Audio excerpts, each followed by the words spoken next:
ada juga satu, teman-teman tahu nih harus nih, tambang batu bara. Ntar kalau masuk indeks bisa beger jangan-jangan.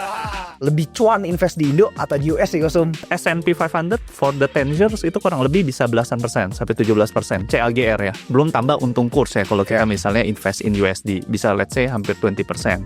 Nah, sedangkan ISG last 5 years ngaco nih, cuma 2%. Tapi saya mau coba clarify buat semua orang di YouTube yang I think semuanya nggak pernah cover ini. Di Indonesia itu very easy buat dapetin 30%, 40% per year tuh bisa. Yes. Ini mungkin yang teman-teman mikir, Indo banyak kurangan nih di down rating segala macam ya. Justru itu karena banyak kekurangan dan banyak peluang. Ya.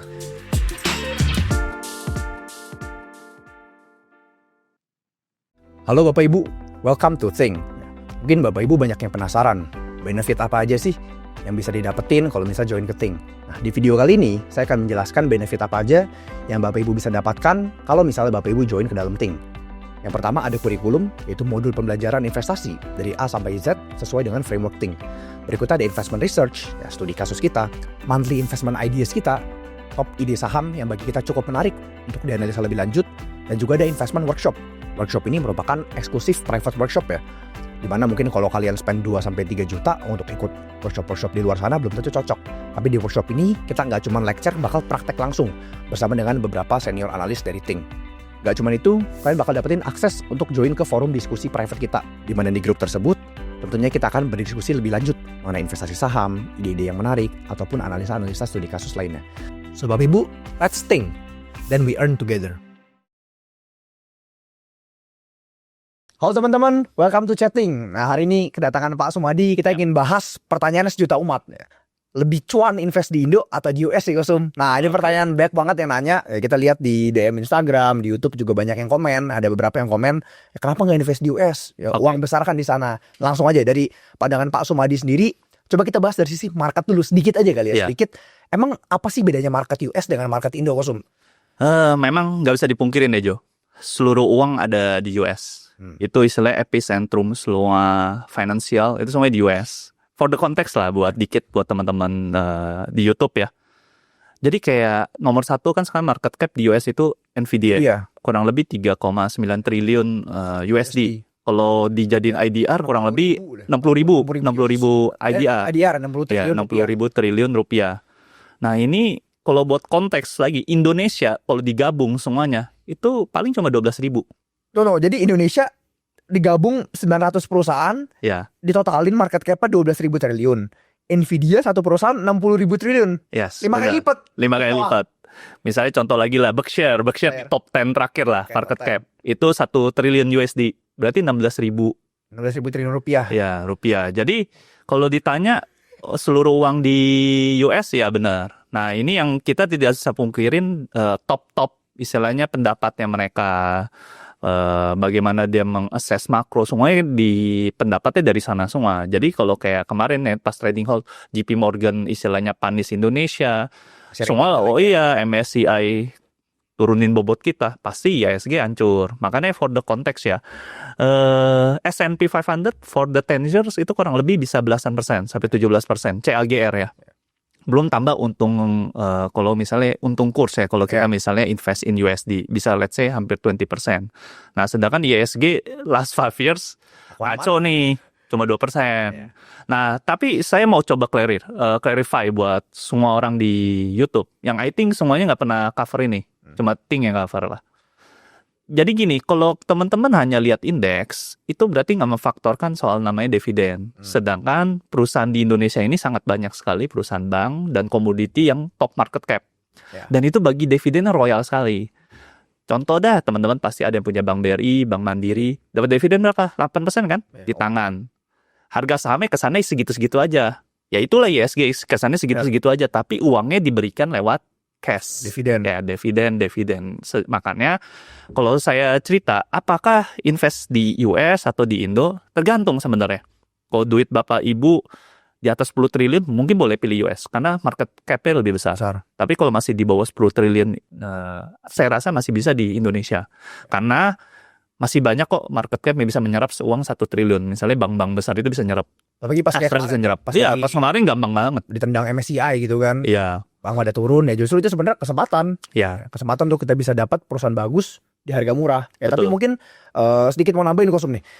Orang banyak yang bilang gini Kosum, di US indeks naik lebih banyak, oke karena dividen. Tapi Indo juga rugi kurs. Ya, mungkin kurs setahun bisa rugi 3%. Ya. Ya, jadi secara net-net kesannya kalau kita ngeliatin indeks doang itu jauh lebih untung invest di S&P ataupun Nasdaq yang lebih heavy tech. Ya. Tapi kenapa kita di Ting kita bisa bilang itu nggak fair kalau kita ngebandingin indeks doang. Ya kita juga harus bisa bandingin saham-sahamnya. Mungkin boleh coba dijelasin Benar. lanjut nggak Kosum? Kenapa kita merasa di Indonesia tetap lebih banyak peluang?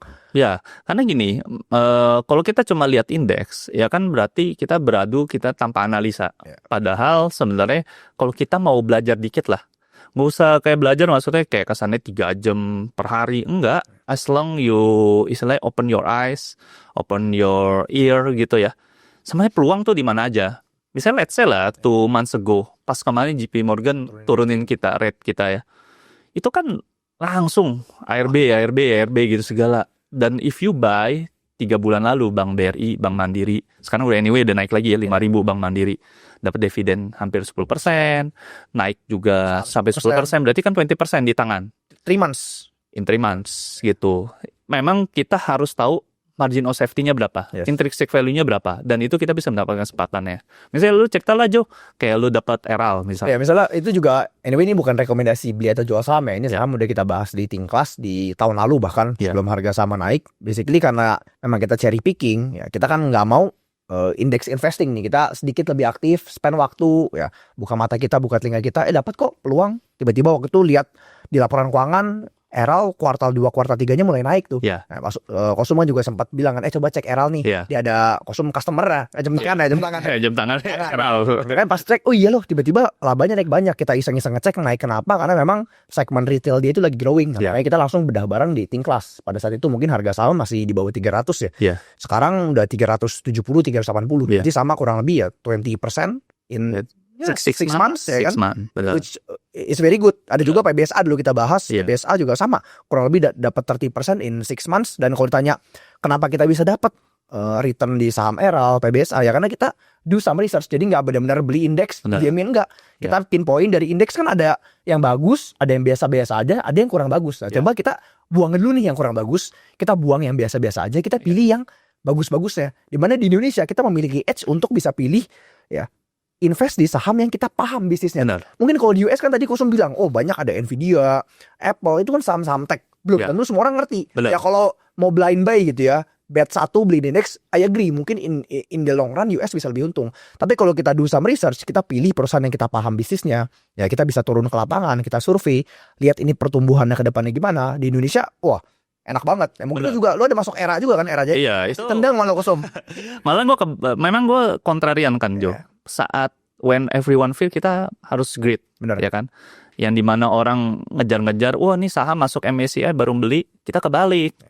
Malahan ada waktu itu Era Jaya sama Indah Kiat dikeluarin dari indeks MSCI. Wow, itu habis harga samer sama rontok. Tapi itu malah lah kesempatan.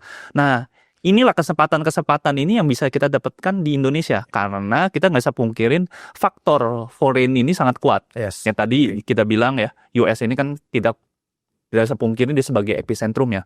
Saat dia kasih rating dia keluar, dia tanpa lihat value dari company-nya gitu loh. Padahal sebenarnya dia buang emas di jalanan. Kayak Era karena cuma isu iPhone waktu itu nggak bisa dijual, terus habis ditendang MSCI harganya rontok sampai 300. Dari 500 ke 300 Kosum. Sekarang 50% bro. Balik lagi. Apalagi masuk MSCI lagi tuh. Nah, kayak gini. Indah Kiat pun lu masuk juga kan juga. Iya. Maksudnya ini, kita bukan cerita masalah Indah Kiat, Era Jaya, atau apapun, bank, you name it, semua. Kita sebagai orang yang di Indonesia, kita gampang banget untuk melihat produk-produknya. Kita bisa consume the product, dan kita bisa do some research. Takutnya, teman-teman tuh ngerasa, aduh kalau invest cherry picking, itu dunia anak finance, atau accounting, atau anak bisnis lah. Please, itu enggak. Nyatanya, teman-teman kita di Ting, itu backgroundnya macam-macam, dan kita percaya, semua orang bisa jadi investor. Yes. Sangat-sangat banget bisa jadi investor. Malahan, saya malah melihat anak-anak yang backgroundnya finance atau accounting, kebanyakan ngitung. Kebanyakan di balik meja. Nggak pernah survei di lapangan gitu loh. Misalnya kayak contoh Eral lah. Iya. ya memang kayak harga sahamnya gini-gini gitu segala. Tapi kan semuanya pakai Garmin, pakai Asics. Benar. Terus habis itu sekarang keluar lagi mobil Xpeng gitu kan. Itu kan nyata gitu loh. Barang yang kita bisa lihat bener rame apa enggak ya tanya aja salesnya. Follow terus. Follow perkembangannya. terus. Dan itu yang kita kesempatan emas buat masuk. Sedangkan kalau kebanyakan baca rating-rating dari analis lah, baca rating dari sini, itu malah jadi noise. Sedangkan tapi itu berkat untuk para value investor karena dia bisa memberikan peluang buat kita, kesempatan. Ya, ada juga satu, teman-teman tahu nih harus nih, tambang batu bara. Tambang batu bara dulu masuk MSCI selalu kosum. Ya. Ya sekarang setelah di spin off belum masuk nih. Oh iya. Tapi valuasinya masih P4, P5. Waduh. Nah, royalti kena turun. Ntar kalau masuk indeks bisa beger jangan-jangan. Nanti carilah itu. Carilah itu. Udah kode keras itu kan. Itu PR lah buat teman-teman lah. Ya spin off siapa lagi? Ya tapi kan very easy kan Yo. Easy, yes, benar. Nah makanya ini buat balikin lagi. Oke, to give the conclusion gini. Oke, teman-teman misalnya nggak ada waktu untuk sampai menganalisa yang kecil-kecil gini lah. Ya udah, you can do the index. Tapi please jangan di Indo. Ya. Karena Indo kita bisa pungkiri sangat volatile dan memang bisnis yang mengcover itu kan bank, terus komoditi yang top market cap-nya yang dimana memang laba perusahaannya naik turun gitu. Ya bank mungkin batuk-batuk dikit ya di tahun ini. Dan memang kalau mau pilih tanda petik yang lebih gampang ya pasti ya S&P aja. Yes. Itu anak SD juga bisa invest di S&P. Jadi very easy, nggak usah terlalu pusing ya beli Vanguard atau apapun ya. Itu terserah di situ. Tapi if you have kemampuan dikit, rajin dikit, you can be the alpha. Yes. Dan di Indonesia itu very easy buat dapetin 30%, 40% per year tuh bisa. Yes. Mungkin at some years bisa 100% gitu ya. Kayak misalnya tiba-tiba kayak call waktu itu naik gitu segala. Dan itu very easy. Dan jauh lebih gampang. Ya balik lagi, ini pilihan orang. Terus menurut saya kalau di US 10 triliun lebih lah IDR invest di sono. Cuma rasanya pun juga banyak konglo-konglo 10 triliun uangnya juga balikin lagi di Indonesia karena peluang bisnis juga banyak di Indonesia. Justru karena banyaknya kekurangan kita ini di satu sisi jadi banyak peluang juga ya kan. Ini mungkin yang teman-teman mikir, Indo banyak kurangan nih, di down rating segala macam ya. Justru itu karena banyak kekurangan dan banyak peluang. Ya.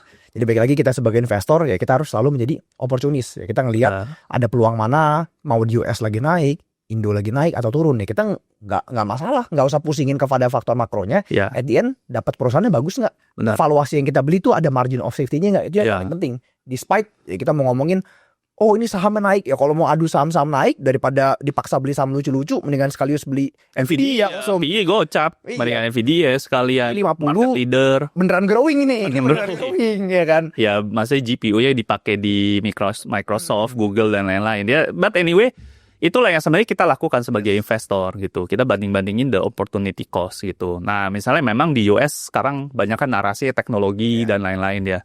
Indonesia mungkin tanda petik mungkin nikel, renewables. Mungkin juga nanti carbon credit. Mungkin ya, mungkin kalau nanti Indonesia bisa jualan. Tapi at the end apapun narasinya, apapun itu, kita decision belinya margin of safety, diskonnya berapa? Sekarang nilai asetnya berapa sih? Masa sih ini net asetnya aja 0.5 gitu kan, likuidasi aja masih lebih cuan. Ya udah bisa aja kita lihat kayak gitu. Masa sih kayak Indah Kiat nomor 2 lah di dunia. Masa kemarin 0,2 price to book. Waduh, nggak mungkin. Ini malah kesempatan, ini harusnya masuk MSCI lagi. Kan? Kayak gitu kan bisa. Malah masa ditendang MSCI, gila nih orang asing. Kayak gitu, malah kita lah yang harus punya kontrol, bisa cherry pick. Kita bisa get istilahnya dapetin uangnya lebih gampang lah. Ya, so that's it ya teman-teman. Semoga menjawab pertanyaan teman-teman nih yang lagi labil mau invest di Indonesia atau di Amerika. Kita udah kasih plus minus saya, tentu keputusan di tangan teman-teman yang nonton sendiri. Cuman dari kacamata kita ya kita rasa di Indonesia itu untuk merangkum ini semua ya, kalau kita bisa sedikit cherry picking aja ya, kita sedikit lebih rajin, nggak cuma beli indeks, cari perusahaan yang bagus, tunggu harga saham yang murah, ada margin of safety, itu return tuh masih sangat bagus bahkan. Bagus. Ya, so that's it teman-teman. Kalau teman-teman penasaran gimana caranya kita bisa cherry picking lebih dalam nih. Jadi tadi ada beberapa saham yang kita ngomong yang udah untung. Ya sekali lagi bukan rekomendasi beli atau jual, tapi penasaran gimana kita bisa dapetin ya ide-ide seperti itu. Dan kalau ketika kita udah mendapatkan ide, analisanya harus seperti apa. Itu semua materi udah ada kita buka gratis di free trial. Jadi pastiin teman-teman klik link di description bawah, tinggal nonton aja, semua materi udah gratis, hanya untuk 50 orang pertama aja dari video ini, itu kita bisa kasih akses ke free trial. Thank you teman-teman, see you in the next chatting. See you.